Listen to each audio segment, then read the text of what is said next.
dibandingkan dengan teman-teman yang sekarang ini sok paling-paling di Aceh, di Sumatera dan lain-lain itu, Bu. Ada apa namanya orang yang cuma datang sekali seolah-olah paling bekerja di Aceh, padahal negara udah hadir dari awal. Orang orang per orang cuma nyumbang 10 miliar, negara udah triliun-triliunan ke Aceh itu, Bu. Jadi yang kayak gitu, Menteri, saya ingin menyampaikan apresiasi Ibu Menteri, walaupun dalam keadaan kurang sehat, masih berkenan hadir. Kami doakan Ibu Menteri sehat selalu, tidak kurang apapun. Ibu dibutuhkan tetap sehat, Bu, karena Ibu memegang apa kepentingan yang sangat besar bangsa ini. Sehat selalu ya, Bu. Yang kedua, sama kayak Bu Andina, mengapresiasi Kementerian Ibu sudah bekerja sangat hebat. Di luar tupoksinya pun Ibu kerjakan. Kalau tupoksi Ibu kan benerin BTS dan lain-lain, tapi tadi saya mendengar Komdiji juga ikut bantu di posko, bantu pengembalian pasca bencana, rehabilitasi dan lain-lain. Kami mengucapkan terima kasih. Yang berikutnya saya tidak ingin bertanya, Bu, tapi saya cuma ingin mencoba memberikan masukan kepada Komdiji dan ingin mendukung Komdiji ke depan bagaimana Komdiji ini bisa mengamplifikasi informasi-informasi strategis yang sudah dilakukan oleh pemerintah, Bu. Sebagai contoh, misalnya kami mendengar sebenarnya Kementerian Kehutanan itu sudah melakukan evaluasi dan gerakan menanam pohon secara besar-besaran. Tetapi kan itu kan tidak pernah sampai ke telinga teman-teman, sampai ke orang bawah, sehingga selalu aja Kementerian Kehutanan itu dikuliti dan di macam-macamin lah, Bu. Padahal mereka sudah melakukan banyak hal. Sebagai contohnya lagi, teman-teman polisi juga dari awal juga sudah melaksanakan tindakan-tindakan yang dibutuhkan untuk apa perbaikan hutan di Sumatera, tetapi tidak pernah juga terdengar secara masif. Jadi kami mohon Ibu fokus nanti ke depan Kementerian Komdiji ini mengerti dan tahu persis isu sensitif nasional dan membantu pemerintah memberitahukan dan mengamplifikasi informasi-informasi itu sehingga nggak kalah viral dibandingkan dengan teman-teman yang sekarang ini sok paling-paling di Aceh, di Sumatera dan lain-lain itu, Bu. Ada apa namanya orang yang cuma datang sekali seolah-olah paling bekerja di Aceh, padahal negara udah hadir dari awal. Ada orang baru datang, baru bikin satu posko, ngomong pemerintah ndak ada, padahal pemerintah udah bikin ratusan posko di sana. Jadi yang kira-kira yang seperti itu, Bu, mohon jadi atensi dan dikembangkan sama Komdiji untuk menjadi informasi publik yang sehingga publik itu tahu kinerja pemerintah itu sudah ada dan memang sudah hebat. Orang orang per orang cuma nyumbang 10 miliar, negara udah triliun-triliunan ke Aceh itu, Bu. Jadi yang kayak gitu mohon dijadikan perhatian sehingga ke depan tidak ada lagi informasi yang seolah-olah negara tidak hadir di mana-mana. Padahal negara sudah hadir sejak awal di dalam penanggulangan bencana. Kami tahu persis kok Komisi 1 mendorong Angkatan Udara hari pertama langsung ada 4 sampai 5 pesawat datang ke sana. Tapi dibilang tidak pernah hadir.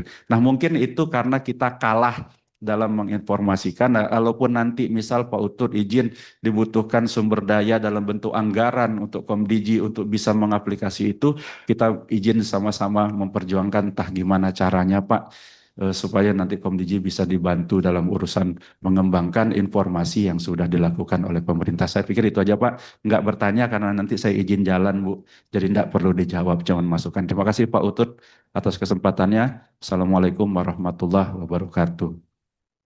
Di setiap peristiwa selalu ada the one who stole the show. Nah, ini yang stole the show ini, pencuri adegan, mudah-mudahan hanya di tayangan.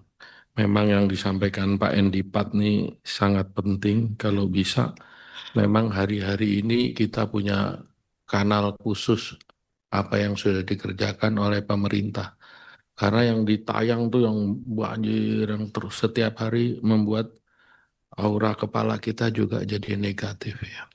Saya persilakan Pak Abraham Srijaya siap-siap para Putri Nahlia. Terima kasih pimpinan, terima kasih Bu Menteri. Mungkin saya hanya ingin menyampaikan aspirasi. Kemarin kami habis dari Bali, habis kunjungan kerja ke Bali. Kami bertemu dengan pemerintah setempat, memang di sana ada kekhawatiran terkait dengan platform digital namanya Airbnb. Nah, pertanyaan saya, apakah Airbnb ini sudah terdaftar di Indonesia? Dan apabila sudah terdaftar, ternyata pemasukan terkait dengan villa-villa yang dimiliki oleh warga negara asing di Bali itu sangat mendominasi dan besar. Sehingga city tax yang masuk ke Bali itu nilainya jadi kecil. Padahal potensinya hanya Denpasar saja bisa 1 triliun. Nah, em, mereka berharap apabila Airbnb ini bisa dikenakan pajak untuk bukan hanya di Bali, tapi di seluruh Indonesia, Bu Menteri. Dan kalau misalnya nggak bisa, bahkan sampai gubernurnya bilang Airbnb-nya lebih baik di-ban. Karena situasi hospitality di Bali ini sekarang memang sangat jelek sekali. Hotel-hotel semua pada mau tutup.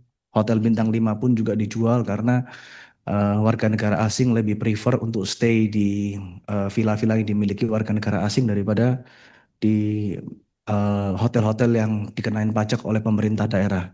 Itu yang pertama, Bu Menteri. Lalu yang kedua, ini mungkin kaitannya menyambung juga oleh ketua kelas kami, Pak Endi. Yang sebetulnya apa yang disampaikan Pak Endi itu juga keresahan dari kita semua. Kami tahu pemerintah hadir dari awal, tapi adanya 1-2 orang yang mengatakan bahwa seakan-akan pemerintah tidak hadir ini adalah disinformasi yang sangat tidak baik untuk masyarakat. Dan ini juga kaitannya juga dengan tadi yang disebutkan oleh Pak Ketua Komisi kami adalah kaitannya dengan hoax yang kaitannya dengan kepentingan umum masyarakat awam.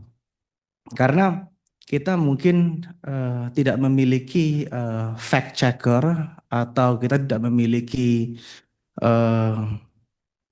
badan untuk mencari fakta atau apakah perlu dibuat dirgakum sendiri di Komdigi, saya nggak tahu.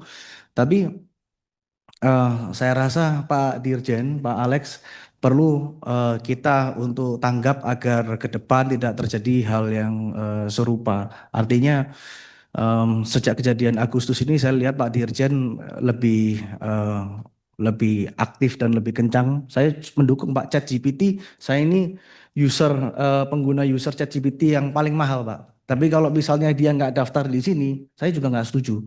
Karena kita Indonesia ini adalah feeder data terbesar di Southeast Asia yang pengguna ChatGPT. Jadi saya rasa pendaftaran itu semua harus ada, semua harus tunduk, dan kalau misalnya tidak ada satu PSE yang tidak tunduk pada kita harus berani untuk memblokir.